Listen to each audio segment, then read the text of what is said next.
犬只的体型与样貌，从巨大的獒犬到迷你的博美犬，呈现出极大的差异，但它们都源自同一个祖先。今天我们就来探讨犬种的起源历程。时间回到16世纪的英国厨房，壁炉里正在烤肉，而提供动力的是一种身形娇小、样貌独特的犬只，它们的名称是转叉犬，工作内容是在轮子里奔跑。在电力尚未普及的时代，转叉犬是厨房中的重要设备。它们的存在确保了烤肉能够均匀受热，是许多富裕家庭不可或缺的一部分。工业革命带来了更高效的机械烤肉架，这项新技术取代了转叉犬的工作，导致这个犬种最终走向灭绝。这只是犬只世界中众多品种之一的例子。犬只的体型差异是所有物种中最显著的之一。一只博美犬的体重可能仅有2公斤，而一只英国獒犬的体重能达到100公斤，超过一位成年男性的体重。这种巨大的体型差异是犬只演化的一个显著特征。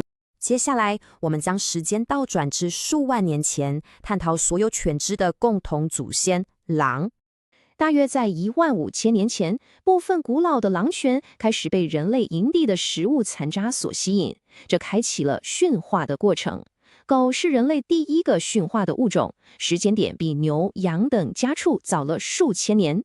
在过去数千年里，人类培育犬只大多是基于它们的工作能力。到了19世纪的英国，情况发生了改变，一股新的育种风潮出现，这就是维多利亚时代的犬种大爆发。在维多利亚时代，随着中产阶级的崛起，饲养犬只成为一种身份象征。人们开始追求特定外观的纯种犬，育种的重点从犬只的功能性转变为它们的外观。犬种标准在此时被建立，近亲繁殖也变得普遍，这也导致了现代许多纯种犬的健康问题。这些多样的外观特征背后涉及的是遗传学。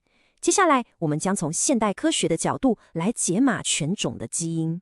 科学家透过分析犬只的 DNA， 能够在不同犬种身上找到独特的基因标记。这些标记与历史上的工作角色相对应，例如指示、驱赶、气味追踪与食回等。然而，要厘清这些基因标记如何精确控制特定身体特征，例如腿长或毛色，依然是项复杂的任务。除了外观，犬种的个性也是一个重要的面向。接下来的内容将探讨犬种与个性之间的可预测性。关于品种决定个性这个说法，一项大规模研究提供了数据。该研究分析了数千只犬只的基因与饲主回报的行为资料，结果显示，一只犬只的个性大约只有9%能明确归因于其品种。这也代表高达91%的个性差异是来自于其他因素，这些因素包括成长环境、所受训练以及个体经历。品种仅是影响犬只个性的其中一个因素。在这9%的遗传影响中，研究发现最容易遗传的品种特定行为大多源自其祖先狼的猎食本能。人类透过选择性培育保留并改变了这些本能。以边境牧羊犬为例，它们在牧羊时会压低身体，用专注的眼神盯着羊群。这种眼神跟踪的行为是从狼锁定猎物的动作演变而来。食回犬对于追逐、咬住并叼回物品的行为表现出强烈倾向，这源自掠食行为中的捕抓与带回巢穴的本能。它是其与多种猎犬其标志性的嚎叫声，是源自狼群用于远距离沟通的本能。葡萄牙水犬天生不怕水且喜爱游泳，因为它们的祖先被培育用来协助渔夫将渔网从水中拖上岸。除了源自掠食的本能，对人类指令的回应程度是另一个高度遗传的特征。边境牧羊犬在此方面表现特别突出，展现出高度的学习与合作意愿。这反映出在驯化过程中，人类偏好选择愿意合作的个体。研究也发现，其他行为如攻击性或对陌生人的恐惧程度，在不同品种间的遗传差异并不大。这项发现对比特犬等品种天生较具攻击性的刻板印象提出了质疑。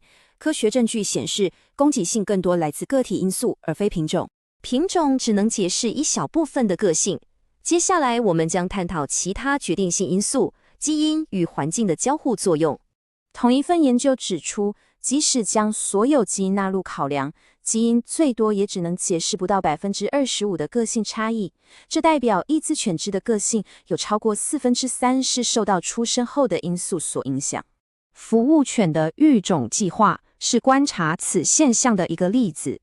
执行计划的机构会挑选性情最稳定的犬只进行繁殖，即使经过严格筛选，每一胎中仍有部分幼犬因个体差异，例如过于胆小或好动，而无法通过训练。这显示出个体差异与后天环境的重要性。犬只的行为是由其基因蓝图以及后天环境，包含家庭与训练，共同塑造而成。因此，品种只是影响其行为的其中一个因素，并非唯一的决定因子。